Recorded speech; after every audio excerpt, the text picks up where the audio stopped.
अस्सलाम वालेकुम, welcome to bird साइटी। और आज की वीडियो का टॉपिक, जैसा कि आपको वीडियो के टाइटल से पता लग चुका होगा, आज का टॉपिक जो है वो बड़ा ही अमेजिंग होने वाला है, बड़ा ही आप लोगों के लिए इंफॉर्मेटिव होगा।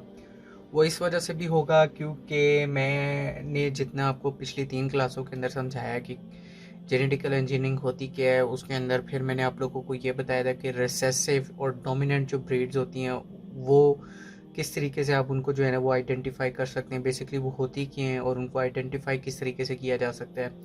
और उसके बाद फिर मैंने आप लोगों को ये बताया कि इन ब्रीडिंग, आउट ब्रीडिंग और फिर उसके बाद बुल ब्रीडिंग क्या होती है। और फिर मैंने आप लोगों को ये बताया कि क्रॉस ब्रीडिंग क्या होती है।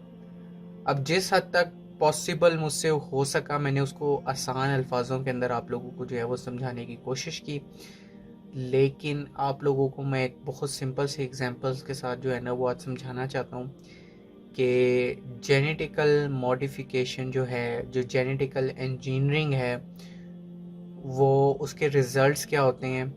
और उसके रिज़ल्ट्स के साथ साथ मैं आप लोगों को ये भी बताऊंगा कि मॉडिफिकेशन करने के बाद किस हद तक आपको चेंजेस जो है वो देखने को मिलती हैं। अब मैंने आप लोगों को ये भी बताया था कि जेनेटिकल इंजीनियरिंग के अंदर जो है वो आप 2 से 3 तरीके से जो है वो मॉडिफिकेशन कर सकते हैं, जिनके अंदर सबसे पहले आता है खाना, यानी कि उनकी खुराक आप देख के उनको डिफरेंट कर सकते हैं। फिर उसके सेकंड नंबर पे आता है आप उनकी मेडिकल कंडीशंस को यूज़ करके, मेडिसिन का इस्तेमाल करके उनकी जेनेटिक्स को ऑल्टर करके जो है वो चेंज कर सकते हैं। और तीसरे नंबर पे मैंने आपको ये बताया था कि उनकी कंडीशंस जो हैं जिनके अंदर वो रह रहे होते हैं, तो वो उनको मजबूर करते हैं अपनी जेनेटिक्स जो है वो थोड़ी बहुत तब्दील करने को, ताकि वो हालात के मुताबिक जो है वो ढलना स्टार्ट हो जाए। तो ये कुछ चीज़ें हैं जिनकी बिना पर जो है मॉडिफिकेशन जो है वो नेचुरल प्रोसेस के थ्रू की जाती है। और उसके अंदर जो है वो नेचुरली ही परिंदे या एनिमल्स जो हैं वो सिलेक्ट कर लिए जाते हैं एक दूसरे के लिए। आप सब लोगों को पता है कि किस तरीके से डोमिनेंट मेल्स होते हैं वो एक दूसरे के साथ लड़ते हैं, और जो जीता है वो कैपेबल होता है इसके कि वो जो है वो डिफरेंट फीमेल्स के साथ ब्रीड कर सके और उससे ऑफस्प्रिंग आ सके। तो इस चीज़ को आज समझाने की कोशिश करूंगा कि जब इन तमाम ब्रीड्स को डोमेस्टिकेटेड कर दिया गया, यानी कि आपको पता है कि बकरियां पहाड़ों पर चरा करती थी और भैंसें जो हैं ये भी बयाबानों के अंदर जो है ना वो चरा करती थी। तो इन तमाम जो है ना जानवरों को लोगों ने पकड़ा और घरों में पालना शुरू कर दिया अपनी ज़रूरियात के मुताबिक। तो जब लोगों ने इनको पकड़ा तो इनको संभालना जो है वो बड़ा मुश्किल था, क्योंकि ये बहुत एग्रेसिव किस्म के एनिमल्स थे, टकरे वगैरह मारते थे। इनके अंदर इतनी कैपेबिलिटी मौजूद थी कि ये रस्सी को ईजिली जो है ना वो तोड़वा के, और उसके बाद इनके अंदर ये भी कैपेबिलिटी मौजूद थी कि ये दूध जो है वो इतना ही प्रोड्यूस करते थे कि सिर्फ अपने बच्चे के लिए जो है ना पूरा हो जाए। तो लोगों ने किस तरीके से इनको जेनेटिकली मॉडिफाई किया, इनकी इंजीनियरिंग की कि एक भैंस जो है वो आज 30-30 लीटर दूध दे रही है और एक बकरी जो है वो 3-3 4-4 बच्चे दे रही है। और दूध भी उनका जो है अल्लाह ताला उन्हीं के थ्रू जो है वो उनके थनों में जो है ना वो पैदा कर देता है, जिससे जो है ज़रूरियात पूरी होती हैं। तो आप लोगों को जो है ना मैं अपने कंप्यूटर की स्क्रीन की तरफ लेके जाता हूँ और आप लोगों को समझाने की कोशिश करूँगा कि किस तरह आप भी जो है परिंदों की या अपने जानवरों की जेनेटिकल मॉडिफिकेशन करने के बाद किस तरह के रिजल्ट्स पा सकते हैं। तो चलिए वीडियो की तरफ चलते हैं।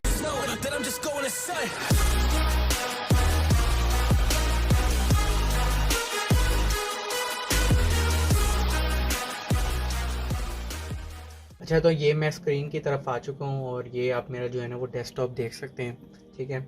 और यहाँ से मैं अपना जो है वो ब्राउज़र ओपन करूँगा। तो यहाँ पर जो है ना मैंने कुछ रिजल्ट्स वगैरह ओपन करके रखे हुए हैं। बेसिकली मैं तो ये भी चाहता था आप लोगों को जो है वो प्लांट्स के हवाले से, एग्रीकल्चर के हवाले से भी दिखाऊँ, लेकिन आज इंशाल्लाह जो है ना मैं आप लोगों को सिर्फ ये 2 से 3 एग्जांपल्स दिखाऊंगा, जिनके थ्रू आपको जो है ना वो समझ में आ जाएगी कि मैं क्या किस किस हवाले से बात करने की जो है वो कोशिश कर रहा हूँ। अब पहले नंबर पे सबसे पहले आप यहाँ पर ये देख सकते हैं कि ये आप 1957 के अंदर, आप सब लोगों को पता है कि लोगों की जो है ना वो ज़रूरियात इतनी बड़ी नहीं थी कि इन मुर्गियों को जो है ना वो इतना बड़ा किया जा सके।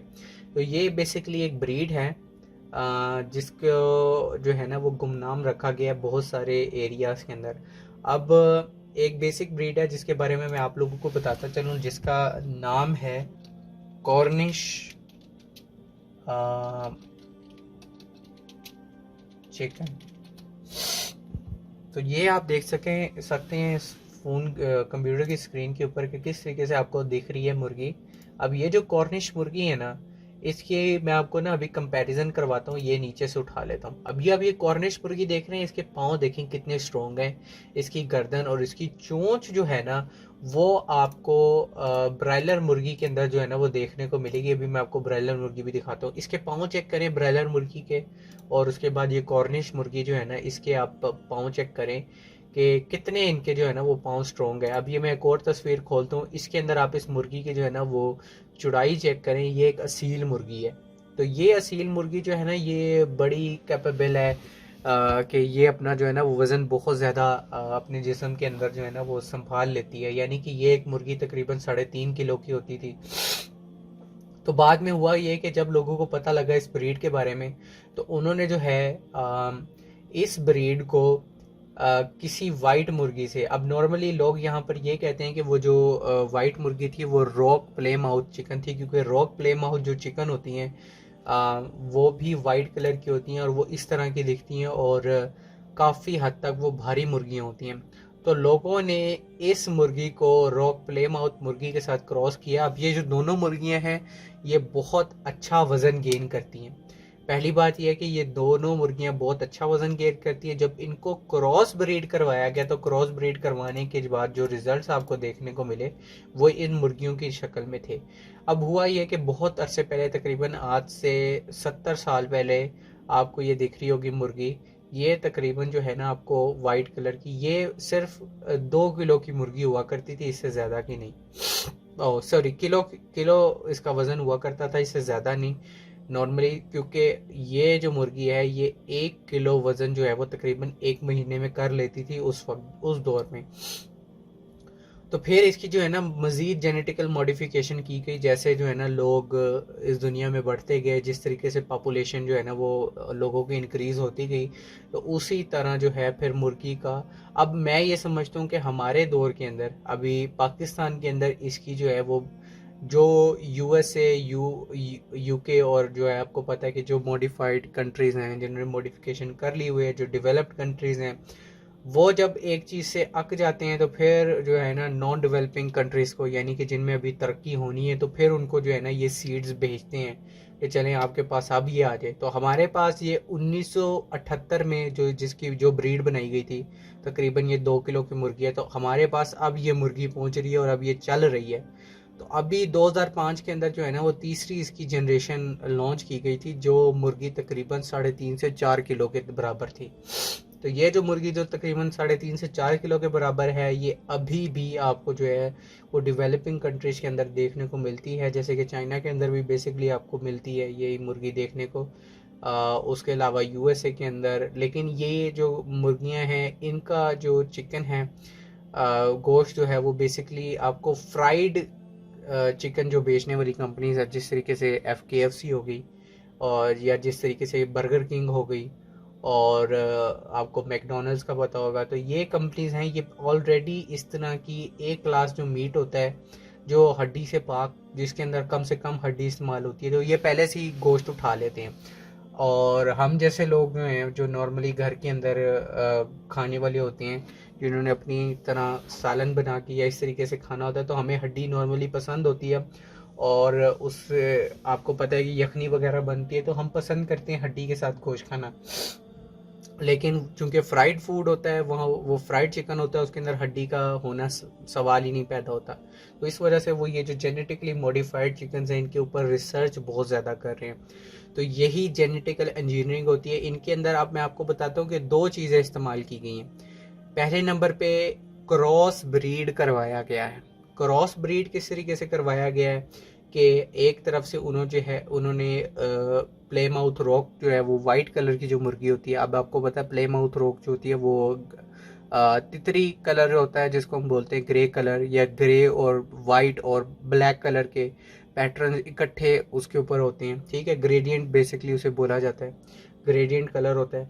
लेकिन उसको जब आपने जो है वो वाइट वर्जन के साथ क्रॉस करवाया कॉर्निश चिकन का, तो आपको जो है वो ये देखने को मिली मुर्गी। फिर उसके बाद फिर जो दूसरा काम उसके साथ किया गया, क्रॉस ब्रीडिंग के बाद 2 मुर्गियों का, जैसे मैंने आप लोगों को बताया था कि मुर्गी इटसेल्फ, चिकन जो हैं वो एक स्पीशी हैं जिनके अंदर मुख्तलिफ किस्म की टाइप्स आती हैं।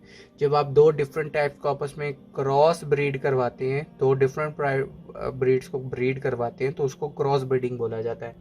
तो क्रॉस ब्रीडिंग के मुकाबले में आप एक तीसरी नस्ल जो है वो बना रहे होते हैं, और वो तीसरी नस्ल जो है वो एक हाइब्रिड की सूरत में आपके पास आती है। तो फिर इसके अंदर मज़ीद इसकी खुराक की मॉडिफिकेशन की गई, खुराक की इंजीनियरिंग की गई। ठीक है, खुराक के अंदर जो है वो डिफरेंट किस्म के ग्रोथ केमिकल्स का, ग्रोथ हार्मोन्स का इस्तेमाल किया गया, ताकि ये मुर्गी कम अरसे में ज़्यादा वज़न हासिल कर सके। अब आप लोगों को पता है ये जो मुर्गी थी, अगर इसको 1 महीने छोड़ा जाए तो किलो वज़न कर लेती थी, 2 महीने के अंदर ये हो सकता है 2 किलो वज़न कर लेती। उसी के मुकाबले में ये जो मुर्गियां हैं ये फिर कम पीरियड के अंदर, कम टाइम पीरियड के अंदर ज़्यादा से ज़्यादा वज़न गेन करने के काबिल हो गई। अब जो लोग ये जो है ना इंटरनेट के ऊपर आके आप लोगों को ये बोलते हैं कि देखिए इसको नॉर्मल खुराक दें तो ये बड़ी नहीं होती, तो वो जो नॉर्मल खुराक उन्होंने दी होती है वो उसकी काबिल ही नहीं होती। ये इसी तरीके से कि आप एक जो शख्स जो है वो खाने के कंपटीशन में काम करता है, ऑब्वियसली उसकी भूख ज़्यादा होगी, तो उस शख्स को आप जो है ना वो दिन की 1 रोटी दें और उसे कहीं देखें इसका वज़न नहीं बढ़ा, तो लाजमी सी बात है उसका वज़न नहीं बढ़ेगा। लेकिन अगर आप उसको उतना ही खाना दें जितना उसकी भूख है, तो ऑब्वियसली उसका वज़न बढ़ना शुरू हो जाएगा और आपको एक डिफरेंस नज़र आएगा कि क्या डिफरेंस होता है और लोग किस तरीके से जो है वो गुमराह करते हैं। ठीक है, उसके मुकाबले में आपके पास ये दूसरी ब्रीड है। अब इसकी जो बेसिकली टिपिकल किस्म की जो फिक है ना, वो मैं आपको समझाता हूँ कि अभी आपको जो है ना वो पहले नंबर पे एक ऑस्ट्रेलियन गाय नज़र आ रही है जिसको फ्रीजियन भी बेसिकली बोला जाता है, और दूसरे नंबर पे एक ब्राह्मा बुल आपको नज़र आ रहा है। ये इंडिया और पाकिस्तान के अंदर इस तरह के बुल्स आपको देखने को मिलते हैं। अब आपने ये चीज़ नोटिस की है कि पहली वाली तस्वीर के अंदर जो गाय हैं, ठीक है, और उसका कोहान जो है ना वो बिल्कुल भी ऊपर को उठा हुआ नहीं है, उसकी कमर सीधी है और वो आपको उसकी गर्दन भी बेसिकली आपको नज़र नहीं आ रही। जबकि दूसरे नंबर पे जो इंडिया पाकिस्तान की बेसिकली बुल होते हैं, ये गायें होती हैं, उनके अंदर आपको कोहान भी देखने को मिलते हैं, उनकी दरमियान से कमर भी झुकी हुई आपको देखने को मिलती है। ये क्यों हुआ? इसकी बेसिक रीज़न मैं आप लोगों को बताता हूँ कि जब लोगों ने गायों और भैंसों को डोमेस्टिकेटेड करना शुरू किया, यानी कि उनको घरों में पालना शुरू किया, तो उनकी ज़रूरियात के मुताबिक जो है ना, जिस तरीके से मैंने आपको तीसरी एग्जांपल दी थी कि उनकी कंडीशंस के मुताबिक भी जो है ना वो ढलना शुरू हो जाते हैं। ठीक है, अब यही सिर्फ बात नहीं होती कि गर्मी के जानवर जो है ना वो अपनी खाल को पतला कर लेते हैं और वो पानी में रहना पसंद करते हैं, जिसकी वजह से उनके पेट मोटे हो जाते हैं, उनके लंग्स बड़े हो जाते हैं, ये एक चीज़ है।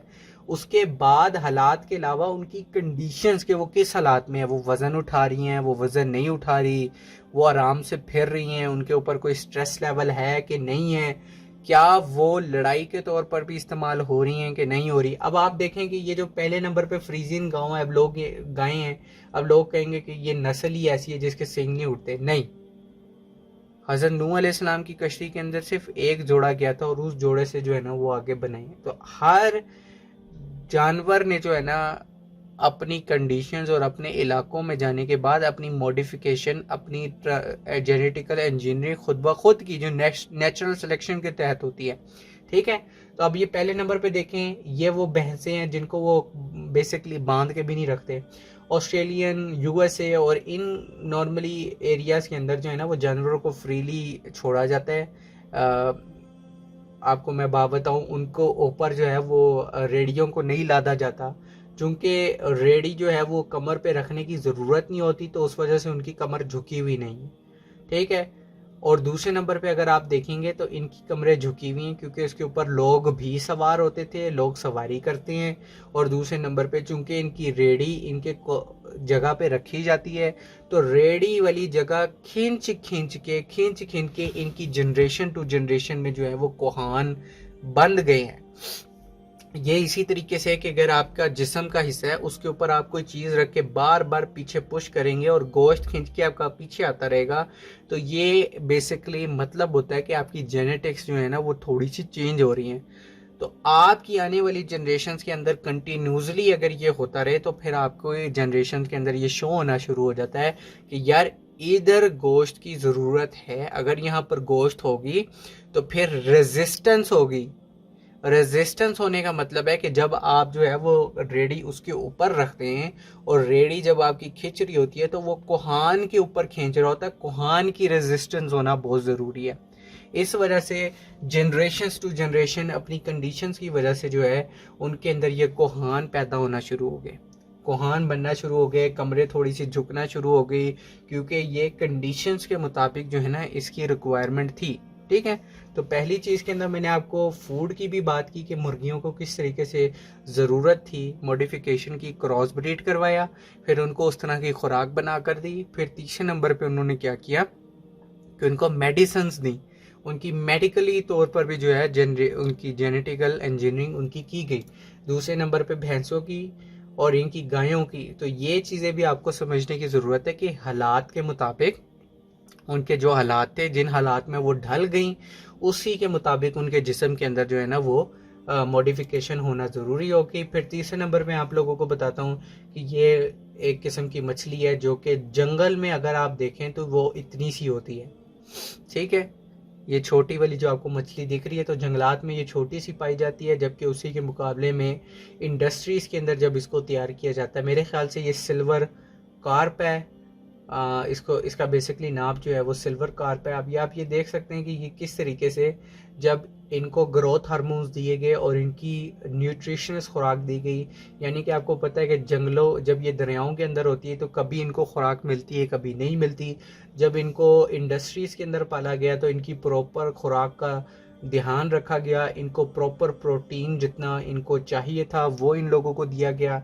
और उसके साथ साथ आप देख सकते हैं कि किस तरीके से इसकी जो है वो लेंथ कितनी बड़ी होगी। अब नॉर्मली होगा ये कि कॉन्स्टेंटली जब इनको ब्रीड किया जाएगा बड़ी मछलियों को तो फिर ये बड़ी से बड़ी होती जाएंगी। अगर इनकी खुराक का ख्याल रखा जाएगा और इनके ग्रोथ हार्मोन्स जो है ना इनको दिए जाएंगे तो ये मछली आहिस्ता आहिस्ता अपनी जनरेशन्स के अंदर ये चीज़ शिफ्ट करना शुरू कर देगी, मॉडिफिकेशन करना शुरू कर देगी कि मैं ज़्यादा खाती हूँ तो मेरे बड़े मैदा होने की ज़रूरत है।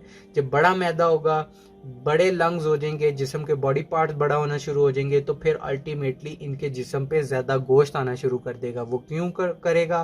क्योंकि बड़े लंग्स को, बड़े बॉडी पार्ट्स को संभालने के लिए जिस्म का मोटा होना ज़रूरी है।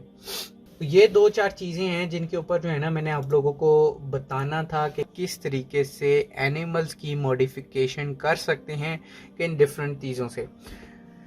ब्रीडिंग तो आपके पास एक चीज़ है जो आपने करनी है, लेकिन ब्रीडिंग के अलावा वो कौन से फैक्टर्स हैं जो एक जेनेटिकल मॉडिफिकेशन के लिए, एक जेनेटिकल इंजीनियरिंग के लिए जो है ना वो बहुत हद तक ज़रूरी होते हैं। तो उम्मीद करता हूँ आप लोगों को जो है वो समझ आ गई होगी। वीडियो काफ़ी लंबी होगी और होपफुली मैं उम्मीद करता हूँ कि आप जो हैं अपने इस सफ़र के अंदर, जिसके अंदर आप लोगों ने ये बेड़ा उठाया है कि किस तरीके से हमने अपने परिंदों और जानवरों को अपनी ही बेहतरी के लिए जो है ना उनकी बेहतरी के लिए काम करना है ताकि वो हमारी बेहतरी के लिए कारआमद साबित हो सके। तो इसी के साथ वीडियो को इख्तिताम हो जाता। मुझे अपनी दुआ में ज़रूर याद रखिएगा। अल्लाह हाफिज़, फ़ी अमान अल्लाह।